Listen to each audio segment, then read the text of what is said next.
Fala galera, estamos de volta, né, dando prosseguimento aqui no nosso capítulo, né, de globalização e meio ambiente. Primeiro vídeo nós fizemos uma introdução, né, sobre o que se tratava, né, o que a gente vai discutir e tal. Agora vamos para a parte legal, tá bom? Como nós vimos, a preocupação, né, não é recente em termos de pensamento, de crítica, né, de propostas de refletir sobre a relação homem-natureza, entre a relação sociedade e meio ambiente. Tá legal? Bacana? Então, eu destaquei para vocês alguns pontos, tá? Que a gente vai discutir a partir de agora. Primeiro, vamos começar aqui, ó.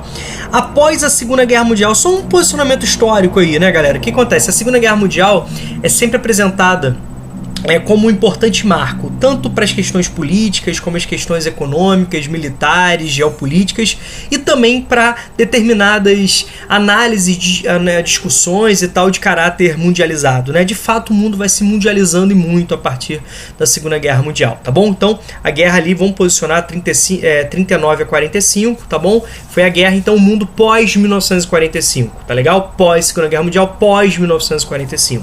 Bacana? Certo? Então eu fiz um esqueminha aqui para você entender primeiro o pensamento. Romulo, o que aconteceu no mundo pós Segunda Guerra Mundial? Caraca, ó, a população cresceu para dedéu, né? O ritmo de crescimento foi muito grande. Então, se você pegar, por exemplo, no mapa de análise demográfica, né? Você vai pegar aqui na virada do século XIX para o século XX, né? Nós tínhamos uma população mundial em torno, né? Próxima a 1 bilhão e 600 milhões de pessoas. Legal? Quando você chega no final do século XX, você já vai ter 6 bilhões e 100 milhões de pessoas no final do século XX. Reparem, né? O ritmo de crescimento, olha, o crescimento sai de 1,6 para 6,1 bi em 100 anos, né? Aproximadamente, algo assim muito assustador, tá? Reparem, por favor, em termos, né, matemáticos, dá uma olhada aí nesse gráfico. Bacana? Como a gente está falando sobre século XX, então nós temos aqui o início do século XX, né? Nós estamos marcando aqui. O ritmo do início do século XX, ele acompanhava o crescimento, como a gente pode perceber, ó, o crescimento ele se mantém, tá legal? A partir dos anos 30, né, você já começa a ter um crescimento. Bacana, mas é justamente, né, no pós-Segunda Guerra Mundial que nós temos um grande crescimento da população, um ritmo de grande crescimento da população. Obviamente, galera, cada região do globo está num ritmo de crescimento, tá? Obviamente, né, nem todos os países apresentam um ritmo de crescimento tão intenso. Alguns países já começam a caminhar, né, dentro de um avanço da chamada transição demográfica. A gente vai estudar isso, né, ou seja, a relação entre o índice de crescimento vegetativo dentro de um determinado momento histórico, com base em algumas características dos países. Então, nem todos os países se encontram no mesmo ritmo, no mesmo momento da sua transição demográfica. Tá legal? A gente vai perceber isso. Mas a gente está falando da população global como um todo, tá bom? Aí você soma a esse crescimento populacional a mudanças culturais, como, por exemplo, a crescente introdução de um modo de consumo, né, baseado no consumismo, de uma sociedade, né, extremamente consumista, de um ritmo de produção avassalador, né, as guerras mundiais acelerarem muito a capacidade produtiva e o domínio do homem sobre a natureza, tá legal? Agora eu queria chamar a atenção para uma situação para vocês. A gente não vai cair naquele simplismo equivocado, né, aquele pensamento falacioso que o problema ambiental no mundo hoje é culpa do tamanho da população. Não é isso. Tá legal? Essa é uma visão neomalthusiana, né?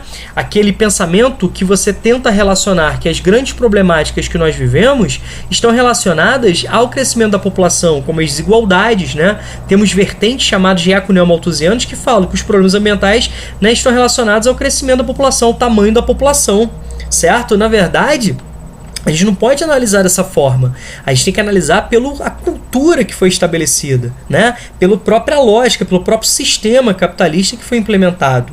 Bacana? Então, na verdade, a gente tá empregando um modelo que não é nada sustentável. Certo? Então, não é o tamanho da população em si, mas é um número crescente de indivíduos, certo? Que passam a ser inseridos numa lógica não sustentável. Tá legal? Para atender os interesses, né, principalmente econômicos, tá bom? Então você conseguiu por esse mapa ter uma noção do que eu tô falando de crescimento populacional, tá bom? Aí você tá perguntando, mas dá uma explicação aqui rapidinho. Cara, mas por que essa população cresceu tanto? Pensa comigo. Gente, o momento que a gente vive hoje, o momento de crise econômica, o momento de crise política, né? É um momento propício a ter filho? É um momento que estimula, né, o número de nascimentos? O desemprego elevadíssimo, a pobreza crescendo, né? O desemprego estando diretamente relacionado ao crescimento da violência, a pobreza estando diretamente relacionada à questão da violência, né? O ambiente que a gente está vivendo é um ambiente que favorece ter filhos.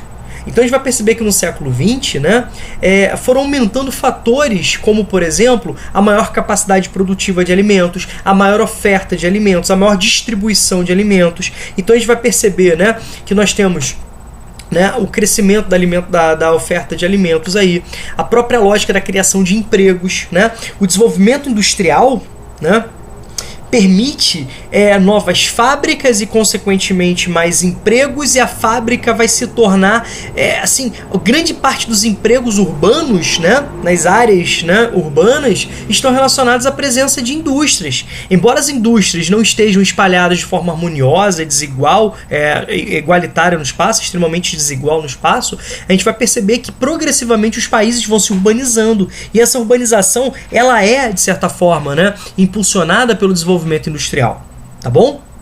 Beleza? Então coloquei aqui para vocês não esquecerem, né, o que estava acontecendo, ó, aumento da produção de alimentos, aumento de empregos, tá legal? Bacana? Isso desenvolve, né, o desenvolvimento das indústrias, o desenvolvimento da atividade comercial. Lembre-se que no campo, né, a gente pode perceber que o comércio era mais restrito, né? A população produzia uma parte significativa daquilo que ela consumia, que ela precisava, tá bom?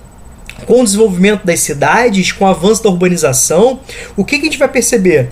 A gente tem mais pessoas, né? Mais pessoas vivendo num espaço que não, né, um espaço que elas não utilizam para produzir o seu alimento, produzir aqueles bens, elas precisam comprar. Aí você tem a lógica do comércio, o estímulo ao comércio. E com isso começa todo um processo de dinâmica, né, urbano-industrial e urbano-comercial. Tá bom? O que a gente pode perceber? Que além disso, né, essa população que vive no espaço urbano, ela precisa ter outros cuidados por parte das políticas públicas, como saneamento básico, esgoto, água, né, coleta de lixo, bacana? A gente precisa ter os serviços hospitalares, serviços médicos, embora esses serviços sejam extremamente desiguais no espaço, mas eles são mais concentrados nas cidades, né? Tudo isso leva a uma redução da mortalidade, tá bom? Então reparem que isso tem um estímulo maior para a natalidade, para o nascimento, ao mesmo tempo você tem uma menor mortalidade, como por exemplo mortalidade infantil, e ao mesmo tempo a população está vivendo mais, a expectativa de vida está aumentando, evolução dos meios médicos, evolução da medicina, evolução, né, dos tratamentos médicos sanitários, bacana, isso é importantíssimo, tá bom? Aí você soma isso, que essa população que cresce e ao mesmo tempo passa a residir cada vez mais em áreas urbanas, começa a absorver um padrão cultural voltado para atender o mercado, onde você tem publicidades, né, que tentam estimular a lógica do consumo, onde começa a se criar aquela falsa ideia que o feliz é consumir. Bacana? O mais importante é o ter do que o ser, é a lógica, né, da sociedade de consumo que a gente vem estudando.